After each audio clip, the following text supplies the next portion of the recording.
Thank you to Sheba for sponsoring today's video. More on them a little later.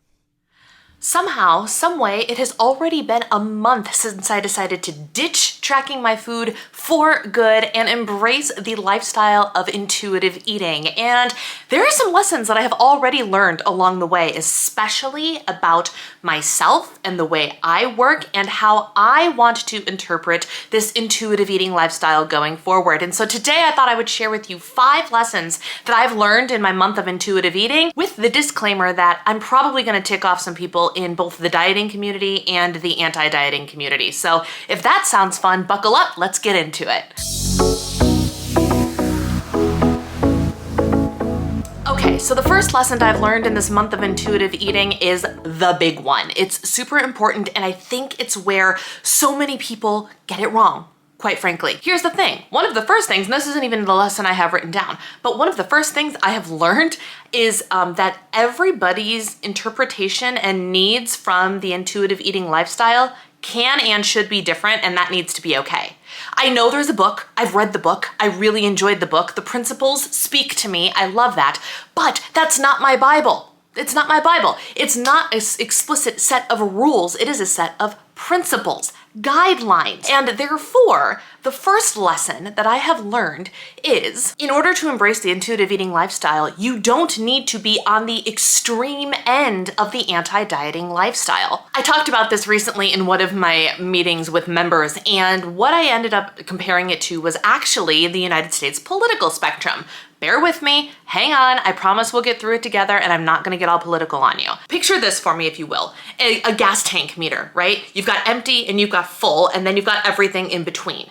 Picture the United States political spectrum. You have the far, far woke left. You have the far, far MAGA right. Okay, you with me so far? We're still in that gas meter though, right? While the extreme ends of both sides of the spectrum are the loudest voices, the ones screaming at us, telling us the opposite end is wrong, wrong, wrong, and in all or nothing mindset, black and white thinking, and failing to realize that there is an entire middle section of this gas meter, right? Of this political meter, of this diet meter, most of us don't live here or here. Am I right? Most of us live somewhere in the middle. That's how it is with politics. That's how it is with the gas meter. It's not you're either full or you're completely on empty. There's a whole journey from one side to the other of the gas tank meter.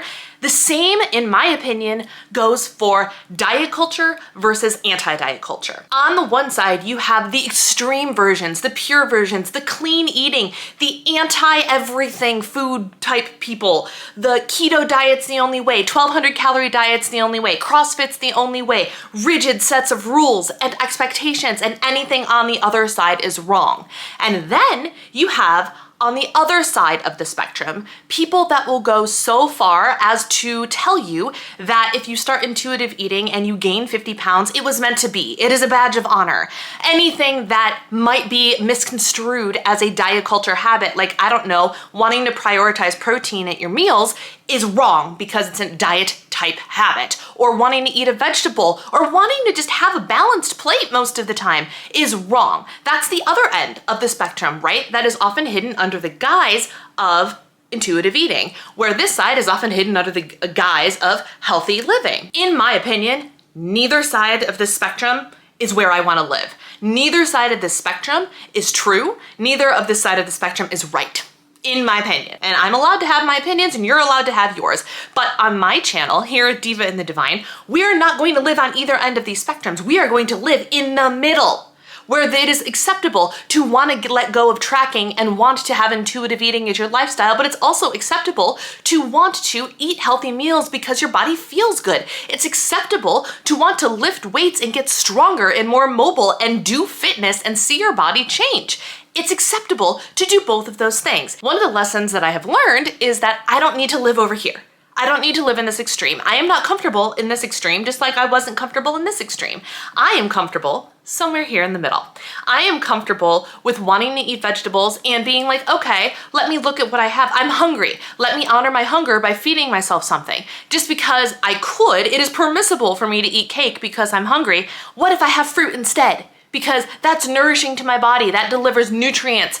And I don't need to have cake every time I'm hungry just because I like cake. It doesn't make sense to me. As a nutrition coach, I still want proper nutrition to be the fundamental building block of my food consumption, just with permission to eat what I want, permission to go out and have a treat on the weekend or have dessert every single day and allow it to be whatever it is I'm craving, be that cherries or a chocolate bar. In my version of intuitive eating, there is no one side of the spectrum or another. There is just all of this gray area right here in the middle. That is where the happy place, the balance, the health, and the wellness can live together cohesively and in harmony. It was important for me to get that one off of my chest first because every other one of these lessons kind of stems from that entire concept. So a lesson I've learned number 2 is that it is still okay to nourish your body with healthy foods. Even though I am intuitive eating, it is okay to sit down and be like, hey, I want to have protein prioritized at every single one of my meals when I can.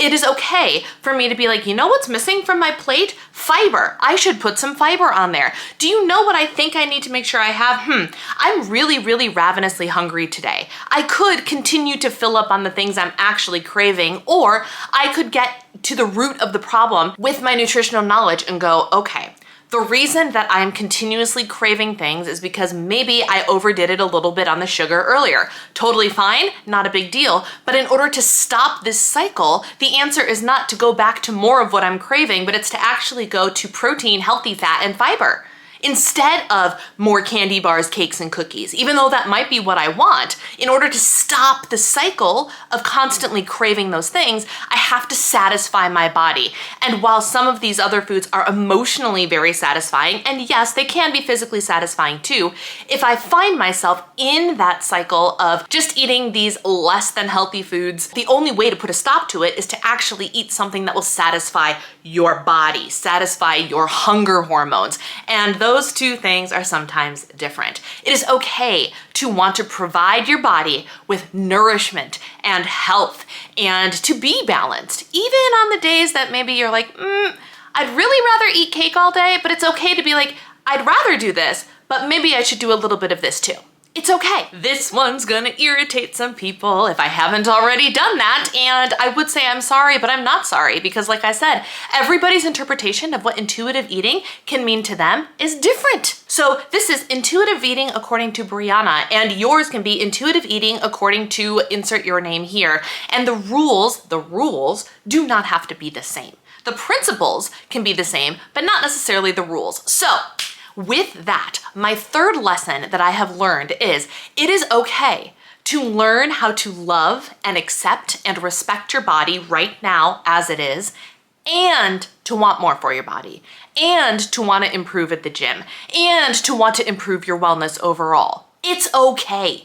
And people over here are gonna tell you it's not. And they can think that, but I personally think that all that gray area means that I'm allowed to, and I should. I firmly believe that you should learn to love, accept, and respect your body as it is right now. Whether you wanna lose weight or not, whether you wanna get healthier or not, it is important to love and respect the body that you are in and accept it, right?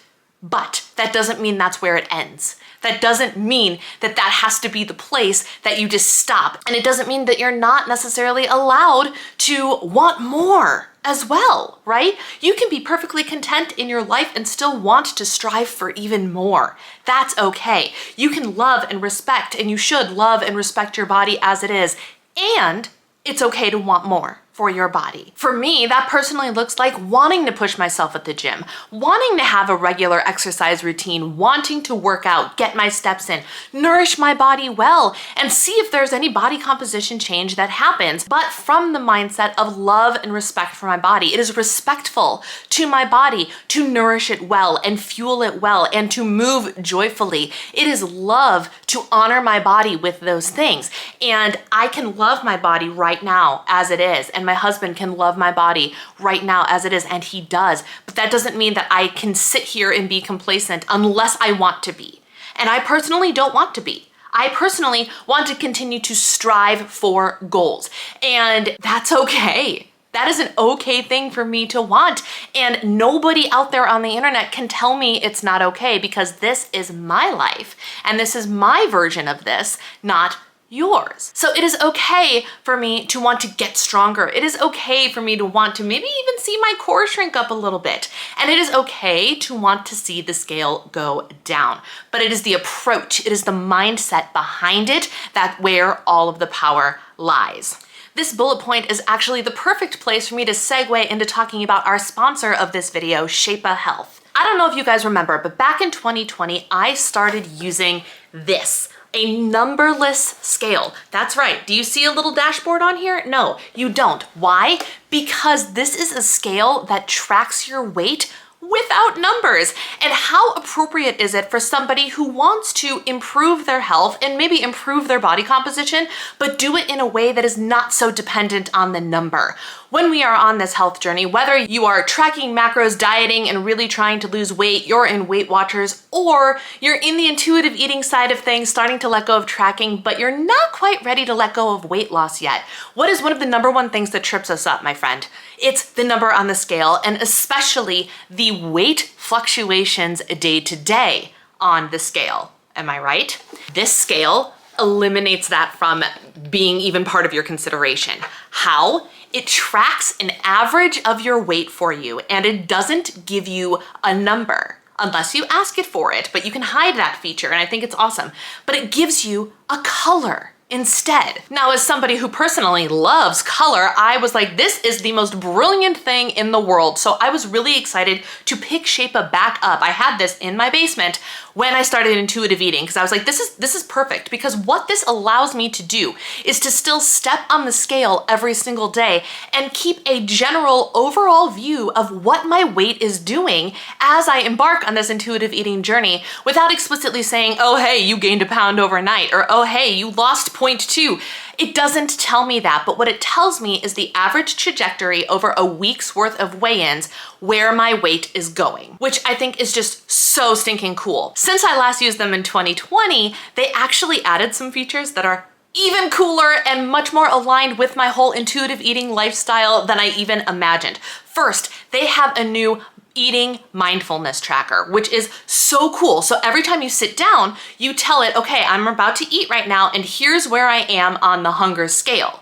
And then when you're done eating, you're going to sit back down again, reopen the app, and you say, okay, here's where I am on the fullness scale. Are you satisfied? Did you accidentally get to overstuffed? You get to log that every single time you eat. And then it averages together your answers and gives you a color for how you're doing on your hunger signals as well. So cool. But wait, there's more. I know, I can't. They have added a fitness tracker. I know, it is the coolest thing, and they use the color spectrum for that too. So as you connect your fitness device, it keeps track of your average steps over a 7-day period of time, and it will give you a color based on where your average steps fall. So you can look at the meter and be like, I'm moving pretty solidly this week. Here's why this is so important. Life ebbs and flows day to day, right? And when we focus solely on the single number for the day, I have to get to 10,000 steps today, I have to see that scale go down every single day, we start to get tunnel vision on these little minute details instead of zooming out and realizing that what's important is the average over time and not necessarily the individual weigh-ins or hitting the exact same step goal every single day. What's more important is if you have a couple of low-key days on the activity scale, that a couple days a week you amp it up a little bit. Or if you go hiking with your buddies and you knock out 16,000 steps in a day, what's important? Maybe the next day you rest a little bit and you don't shoot for your 10,000 step goal. This app, this program allows you to do all of that and have just a general average picture, which is so much kinder to our mindset. It gives us permission to look at progress without the intensity and rigidity of the day-to-day. And I just think it is the coolest thing ever. So what is the color spectrum? I would love to tell you. Let's talk about it in terms of weight. In the middle of the spectrum, you are maintaining your weight, not a whole lot is happening. The color you get is green, which I think is awesome because green is a very positively associative color, right? When we think green, we think good. Maintenance is good. When your weight's not really doing anything, green is what you're looking at. On the I'm losing weight spectrum, we go from green to teal, which means you're losing weight at a slow but steady pace. And then if you bump all the way into the extreme side of that color spectrum, you get blue, which means you are losing more weight, an average of a higher weight per week. On the other side of the spectrum, when your scale starts to slowly creep up over time, first you will get hit with a light gray color, and then you will get hit with a dark gray color. So those are the color spectrums that just kind of keep you aware of what your weight is doing. And the same thing happens for the steps. When you're hanging out at green for your activity, you're getting an average of 6,000 to 9,000 steps a day. Teal has got you anywhere between 9,000 and 12,000 steps a day. So I know personally for me, if I'm hitting the teal, I'm where I want to be for my movement on average. Anything above 12,000 steps a day is blue color for your activity monitor. Light gray is anywhere between 3,000 and 6,000 steps a day, and below 3,000 you get the dark gray color on your tracker. So you get what I'm saying. The colors have a spectrum, and it just keeps you, like I said, aware of what you're doing. So if we open up the app, I'm going to show you screenshots of exactly what I see.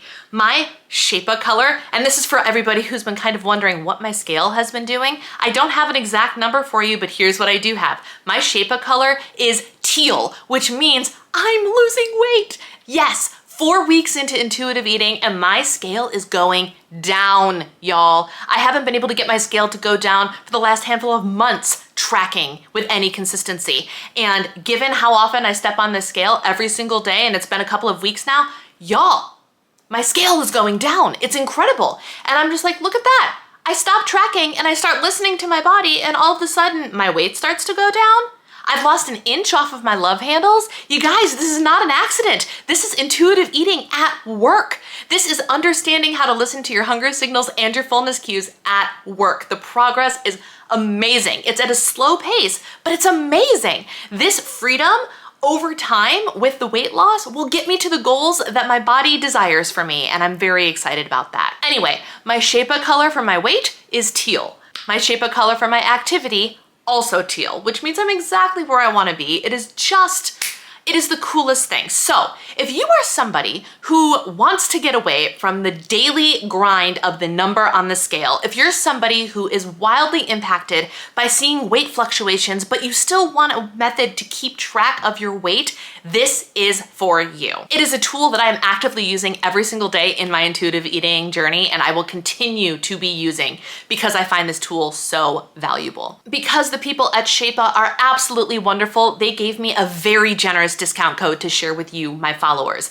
If you use the discount code Diva and the Divine, you get 25% off everything on their website. This includes the purchase of the scale and the purchase of the subscription that you need in order to keep the logging active. They do have an option to purchase a lifetime membership. You get 25% off of that as well. It is an incredible deal. Thank you, Shape-a, so much for sponsoring this video. I absolutely love your product, and thank you for your discount code. Talking about weight loss leads us right into the next lesson that I have learned, and that is learning to listen to your satisfaction cues is the game changer. That is the game changer for me. Now, I can only speak from my personal experience, right? I overall have a great understanding of nutrition. I am a nutrition coach after all. I have a really solid relationship with food. I've never been the person to cut out specific foods or specific food groups or anything of that nature. I've always said everything is permissible in moderation. So my relationship with food overall is really, really good.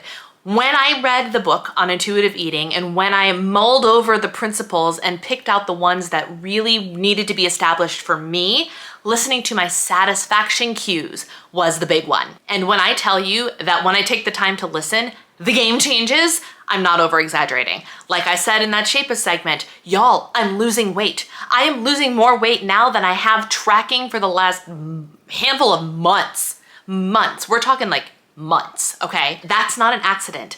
All I have been doing has been eating not until I have been full. Because here's the reality. When you eat until you've been full, you've actually probably eaten too much. I have switched the mindset over to eating until I'm satisfied. And that in and of itself has been the game changer for me, because I actually end up putting back and taking smaller portions of everything that I eat. It takes less to satisfy me than it does to fill me. And here's the joy of intuitive eating. If I get hungry later, guess what? I can go back and eat more. There's total freedom. There's no restriction. When you embark on your own intuitive eating journey, you might find one of the principles needs to be a higher priority for you to embrace before satisfaction.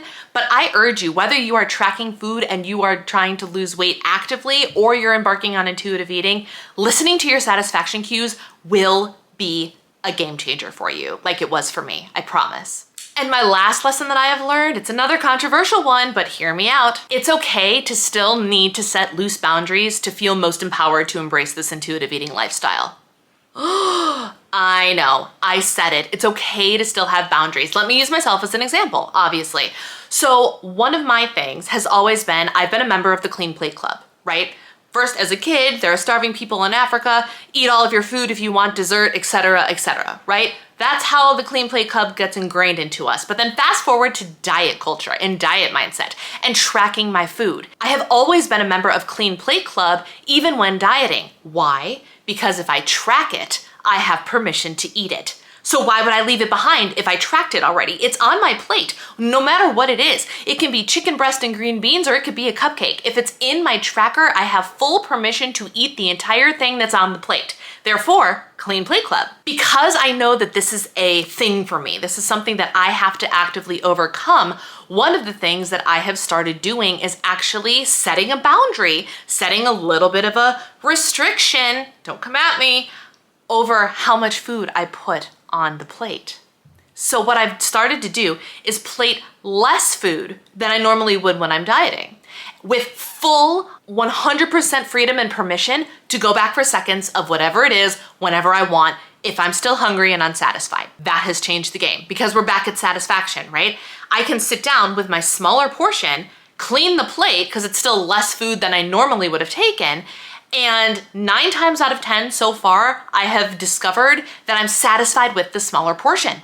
My body is telling me the amount of food that I need. I just need to work with it and work with my mindset to make sure that I'm giving it permission to tell me that I'm actively listening. Setting this small boundary for myself allows me to work through my own personal hangups and mindset challenges while still being able to work on listening to my hunger and fullness cues, which is just a wonderful thing. Another small boundary that I'm introducing into this intuitive eating journey is maybe not having 6 or 7 different dessert options in the house at one time. Easing myself into having full permission to have whatever I want. And if there's something I really want, like a crumble cookie or ice cream from the local shop, I have full permission to go out and get it. But I'm doing myself a disservice by bringing it all into my house as I'm trying to learn how to listen to my body's signals. It's just easier if I have 1 or 2 things, and then when I'm out, I can go out and get whatever the heck I want, because that's the freedom that comes with the intuitive eating journey. It doesn't mean that I have to mindlessly consume all of the things all at once, because I can, because there's that whole concept of loving and respecting your body, and those 2 things, and in my opinion, doing both of those things kind of wipes each other out, right? You need to love and respect your body first, and you have full permission to have a treat when you want it, but you shouldn't abuse that privilege, in my opinion. So what do you think? Not bad for the lessons I've learned for only a month on this intuitive eating journey, huh? I'm really excited to see where this continues to go. My body is changing, my weight is changing, but most importantly, my attitude and my outlook has changed. My confidence is soaring. My energy is amazing. I'm feeling fulfilled again from the inside out. Do you guys know? Do you have any idea how freeing it is? I cooked something out of a cookbook yesterday that is a wildly healthy and nutritious cookbook. It's actually one that's made to fuel runners. So very, very clean, healthy, wholesome ingredients, but there's no nutrition information in them. And so I, being the macro tracker, was like, I'm hardly gonna cook from this because I have to meticulously put in and figure out what the macro breakdown of whatever it is I'm making is. No more. I made these delicious like cornmeal, raspberry, zucchini bread muffins. They're exceptional. They're delicious. I don't know the nutrition information, and it doesn't matter because I can eat one, listen to my hunger signals, pair it with a little bit of protein, and it just go about my day. Then just go about my day. And it is the most freeing 4 weeks that I have experienced ever. Like, I don't say that lightly. I was gonna say in a long time, but like really, I've been dieting for so long that this is like an ever type thing.